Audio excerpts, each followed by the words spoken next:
যে মানুষকে লুটে পুটে এনে, মনে করুন 1 কোটি মানুষকে লুটপাট করে এসে যদি কেউ 1000 লোকের মধ্যে কিছু দান খয়রাত করে, লোকের 1000 লোক বলবে আরে ওমকের মতো দানবীর আর কেউ নাই, দানশীল নাই। অন্যদিকে এরা যে কোটি মানুষের সম্পদ বা লাখো জনতার সম্পদ আত্মসাৎ করেছে, জনগণের সম্পদকে নিজের সম্পদ বলে ব্যাংকগুলো লুটপাট করেছে, মানুষের অর্থ আত্মসাৎ করেছে, এরা নিঃসন্দেহে একদিন আসামির কাঠগড়ায় দুনিয়াতেও দাঁড়াবে, আখিরাতেও এদের মুক্তি নাই। আজ অমরপন্থী পথির দিকে দিকে প্রয়োজন, পিঠে বোঝা নিয়ে পাড়ি দেবে যারা প্রান্তর প্রাণপণ। ওমর রাদিয়াল্লাহু আনহু সেই ঘটনা জানি যে বস্তা কাঁধে বহন করে খাবার পৌঁছে দিয়েছিলেন। আর আমরা এরকম নেতা তো খুঁজে পাই না, বরং চান্স পাইলে আমরা অন্যেরটা কিভাবে চুষে নিতে হয় সেই চেষ্টা করি। খায়রুন নাস মান ইয়ানফাউন নাস, রাসূল করে গিয়েছেন এবং শিখিয়ে গিয়েছেন, বলে গিয়েছেন মানুষের মধ্যে সেই উত্তম, তাই উত্তম, সবচেয়ে উত্তম যারা মানুষের কল্যাণ করে। কুনতুম খায়রা উম্মাহ উখরিজাত লিন-নাস, তোমরাই সর্বোত্তম জাতি, তোমাদেরকে মানুষের জন্য তথা মানুষের কল্যাণের জন্য প্রেরণ করা হয়েছে।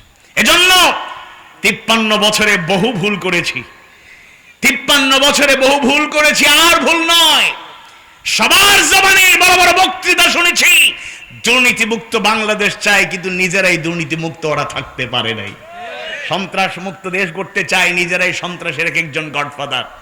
কেউ কথা রাখতে পারেনি হাতে গোনা কিছু লোক ছাড়া, আল্লাহওয়ালা আল্লাহ ভীরু লোক ছাড়া, যারা 2001 সাল থেকে 6 সাল শহীদ আমির জামাত মাওলানা মতিউর রহমান নিজামী, শহীদ আলী আহসান মুজাহিদ, এরা আমাদের প্রাণের স্পন্দন।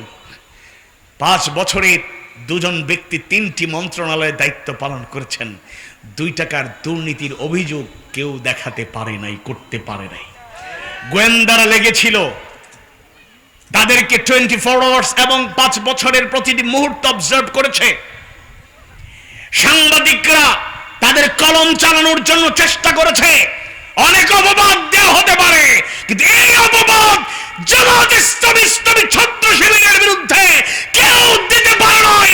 এরা মানুষের সম্পদ ভক্ষণ করা দূরের কথা, লুটপাট করা দূরের কথা, বরং মানুষের জন্য এদের পকেট খালি হওয়ার ইতিহাস তারা রচনা করেছে।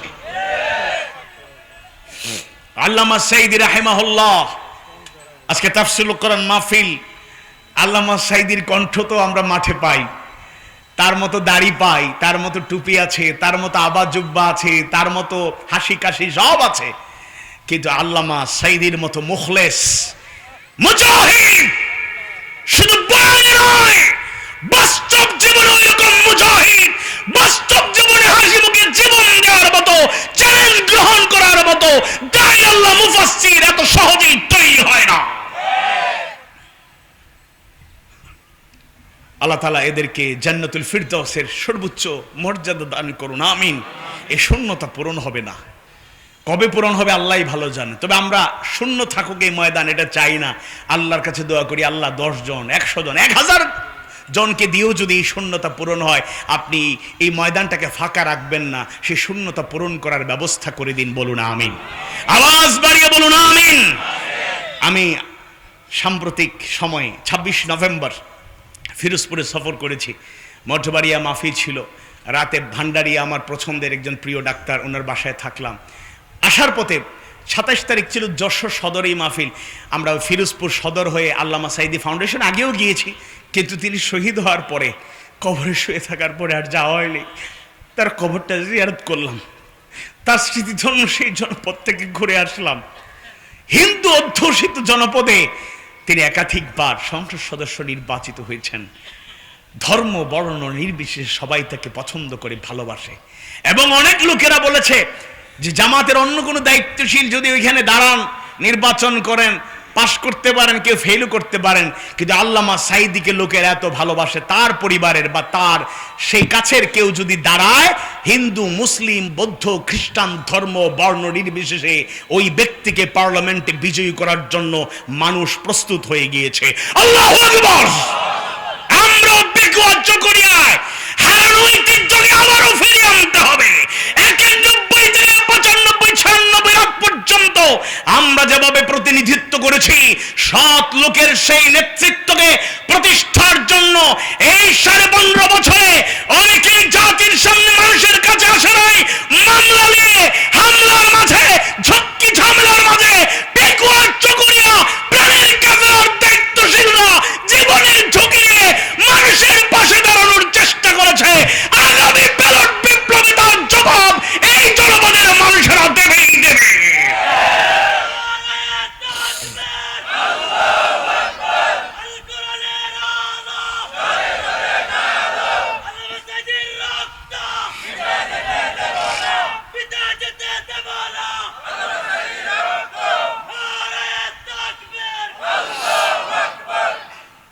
সম্মানিত ভাইয়েরা, এরকম অসাধারণ চারিত্রিক সৌন্দর্য যদি আল্লাহ রাসূল সাল্লাল্লাহু আলাইহি সাল্লাম তিনি তার জীবন যাত্রাকে আমাদের জন্য উসওয়ায়ে হাসানা হিসেবে রেখে গিয়েছেন।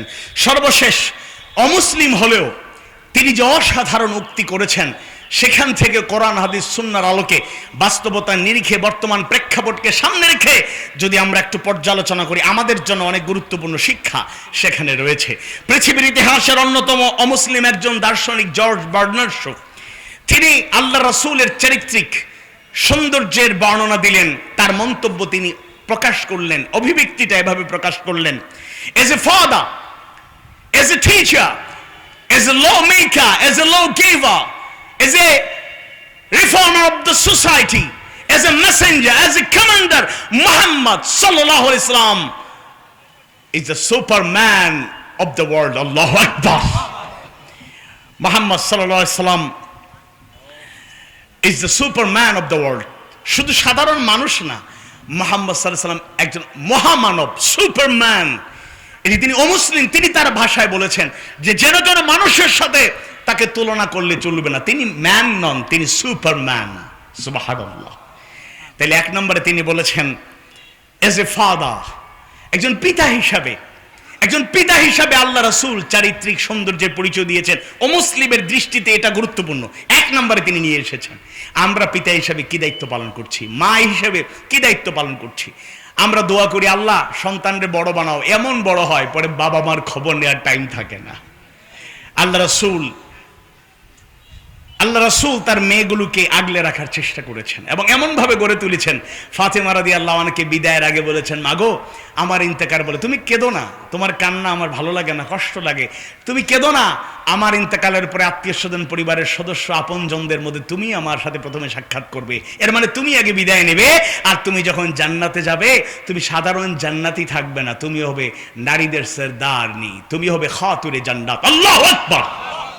এজন্য একটা অনুরোধ করতে চাই, বাবা হিসেবে, অভিভাবক হিসেবে যারা আছেন, মা হিসেবে যারা শুনছেন, সন্তানদের প্রতি আল্লাহ রাসূল ছোট্ট বাক্যে, দুটো বাক্যে গুরুত্বপূর্ণ নসিহা করেছেন। আকরিমু আওলাদাকুম ওয়া আহসিনু আদাবাহুম। তোমরা তোমাদের সন্তানদেরকে বেশি বেশি সম্মান করো, মানে বেশি বেশি মহব্বত করো। ওয়া আহসিনু আদাবাহুম, উত্তম তালিম, তারবিয়াত, শিক্ষা দীক্ষা দাও, শিক্ষা দীক্ষা দাও। এজন্য কোরআনের ছাত্র নিজেরাও হব, হাদিস সুন্নাহর ছাত্র নিজেরাও হব, সন্তানদেরকেও শিখাবো। হ্যাঁ, আপনার স্বপ্ন থাকতে পারে একটা ছেলেকে, একটা মেয়েকে আপনি ডাক্তার বানাবেন, বানান, তবে ওইরকম ডাক্তার শুধু মেডিকেল সায়েন্টিস্ট বানাবেন না, সাথে সাথে কোরআনের জ্ঞান, হাদিস সুন্নাহর জ্ঞান এমনভাবে তার মধ্যে দিন, ডাক্তার হয়েও সে একজন আলেমের মতো ভূমিকা পালন করবে, দাঈলুল্লাহ হিসেবে ভূমিকা পালন করবে। অনেক আদর্শ ডাক্তার আছেন যারা রোগী গেলে তাদের দেখলেই, কথাবার্তা বললেই 50% তারা সুস্থ। অনেকে টেনশন নিয়ে ঢুকছে, ডাক্তার দেখে বলে আসসালামু আলাইকুম ওয়া রাহমাতুল্লাহ, এবার তিনি বলে ওয়ালাইকুম আসসালাম ওয়া রাহমাতুল্লাহ। আপনার কি হয়েছে, মনে তো খারাপ কেন? আমার অবস্থা ডাক্তার সাহেব শেষ, আমি তো আর বাঁচবো না, দোয়া করে আমি শেষ। আরে কিছু না, দেখি দেখি আপনার ফাইলটা দেখি। ও আচ্ছা, এই রোগ, এই কত রোগ আমার এই কয়েক মাসে কয়েকজন সুস্থ হয়ে গেছে, পুরা সুস্থ, দৌড়াচ্ছে, ওরা ওনাদের ভূমিকা রাখছে, এটা কোনো ব্যাপারই, আপনি মন খারাপ করছেন না। একটু প্রেসক্রিপশনটা আপনারা লিখে দিচ্ছি, ওষুধগুলো খান, নিয়ম মাফিক এভাবে চলেন, আল্লাহরে ডাকেন, নামাজ পড়েন, দেখবেন পুরা সুস্থ হয়ে যাবেন। যাওয়ার সময়, আসার সময় ধরে ধরে নিয়ে আসা হয়েছে, চেম্বার থেকে যাওয়ার সময় ছেলে ধরতে চায়, হ্যাঁ ধরেন ধরেন, আমি সুস্থ আছি আলহামদুলিল্লাহ, 50% সুস্থ। এরকম আদর্শিক ডাক্তাররা আছে। আবার ডাক্তাররা এমন আছে, লোকেরা কয় ডাক্তার না কষাই, আছে না নাই? কারণ মূল্যবোধ, নৈতিক মূল্যবোধ তাদের মধ্যে নাই। আল্লাহ রাসূল সাল্লাল্লাহু আলাইহি ওয়াসাল্লাম পিতা হিসেবে এরকম উজ্জ্বল দৃষ্টান্ত রেখে গিয়েছেন সন্তানকে কিভাবে গড়ে তুলতে হয়। 2 নম্বরে এজ এ টিচার, তিনি একজন শিক্ষক হিসাবে, আমাদের আবুল কালাম আজাদ সাহেব হাফিজাহুল্লাহ তাআলা, তিনি একজন শিক্ষক হিসেবে সুপরিচিত এবং এই জনপদে এখানে যদিও পোস্টারে যখন লিফলেটে লেখা হয়েছে আমির, এর আগেও ওনারা আমিরগিরি চলে গেছে কি, উনি এখন আলহামদুলিল্লাহ বহুদিন সার্ভিস দিয়েছেন, এবার নতুন দায়িত্বশীলদের কাছে দায়িত্ব এসেছে। তবে অনেক মুরব্বীদের স্বপ্ন থাকে আমাদের জীবিত অবস্থায় আমরা আমাদের উত্তরসূরিকে দেখে দেখতে চাই। অধ্যাপক গোলাম আজম রাহিমাহুল্লাহ, ওনাকে খুব প্রেশার দেওয়া হয়েছে, উনি বলছেন না আমি আর থাকবো না, অন্তত পক্ষে আমার জীবনে এতদিন কি করলাম আমি দেখে যেতে চাই, আমার জীবদ্দশায় আমি আমার আমিরে আনুগত্য করে যেতে চাই। সুবহানাল্লাহ। এবং তিনি যতদিন বেঁচে ছিলেন পরবর্তীতে যার আমির সেই মতিউর রহমান নিজামী, তার আনুগত্য করে, তার কেন্দ্রীয় ইউনিটি তিনি বসতেন, আমিরের আনুগত্য করে তার সভাপতিত্বে তিনি বসতেন। এই যে উজ্জ্বল একটা দৃষ্টান্ত, এটা স্বপ্নের একটা বাস্তব বহিঃপ্রকাশ। বিশ্বনবী যদিও মূর্খরা বলে, নাস্তিকরা অপপ্রচার চালায়, মুসলমানদের মাঝেও কারো কারো মাঝে ভুল ধারণা আছে। কেউ কেউ মনে করে আল্লাহ রাসূল তো উম্মি ছিলেন, তিনি তো জ্ঞান গরিমার দুনিয়ার কোনো জ্ঞান তার ছিল না, অথচ আল্লাহ রাসূল নিজেই বলেছেন বুইসতু মুআল্লিমান, আমি শিক্ষক হিসাবে প্রেরিত হয়েছি। সুবহানাল্লাহ। আল্লাহ তাআলা মূলত তার প্রিয় হাবিবকে দুনিয়ার ভুলে ভরা কোনো শিক্ষা দিতে চান নাই। দুনিয়ার ভুলে ভরা জ্ঞান অর্জন করে কেউ শিক্ষক হোক, আল্লাহ তাআলা সেটা চান নাই, বরং আল্লাহ তাআলা নিজেই জিবরাইল আলাইহিস সালামকে অবতীর্ণ করে যখন যে ইলমের দরকার, যখন যে জ্ঞানের দরকার, যখন যে গাইডলাইনের দরকার, যখন যে হেদায়েতের দরকার, পথ নির্দেশনার দরকার, আল্লাহ তাআলা সরাসরি জিবরাইলের মাধ্যমে আল্লাহ রাসূলকে তা শিখিয়েছেন। এমন ভাবে আল্লাহর রাসূল তার জ্ঞানের বহিঃপ্রকাশ ঘটলেন।